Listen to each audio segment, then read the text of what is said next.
Pria pengajar dua pemotor ugal-ugalan di traffic light Kerobogan, Bali minta maaf. Komang Hawe, pria yang terlibat baku hantam di traffic light Kerobogan, Badung, Bali akhirnya menyampaikan permohonan maaf. Video permohonan maaf tersebut beredar luas di media sosial pada Minggu 21 Januari 2024 malam. Permohonan maaf dilakukannya didampingi oleh sejumlah personil Polsek Kuta Utara. Dalam video beredar, ia menyadari tindakan menghajar dua pemotor ugal-ugalan di jalan raya itu adalah tindakan melawan hukum. Meskipun maksud dan tujuannya untuk membela pemotor lain diganggu oleh dua oknum pemotor ugal-ugalan tersebut. Dengan segala kerendahan hati saya menyampaikan permohonan maaf kepada seluruh masyarakat serta kepolisian di daerah Kuta Utara, jelasnya dikutip dalam video beredar. Ia pun memohon maaf atas beredarnya video baku hantam yang melibatkan dirinya. Lebih lanjut, pihaknya berjanji tidak akan mengulangi kesalahan tersebut dan akan bersikap kooperatif jika dibutuhkan oleh aparat penegak hukum. Ia pun berharap situasi dan kondisi di Bali tetap aman dan kondusif. Sebelumnya, sebuah video perkelahian viral di media sosial dan menjadi perbincangan warganet Bali.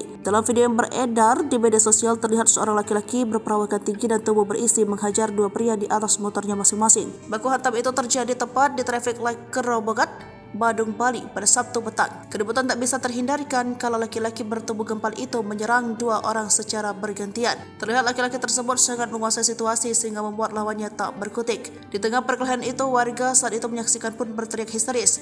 Sementara sebagian lainnya terlihat melerai perkelahian tersebut. Emosinya memuncak kala dua pemotor ugal-ugalan itu meneriaki dan berkata kasar kepada seorang wanita tepat di traffic light Kerobogan, Kota Badung.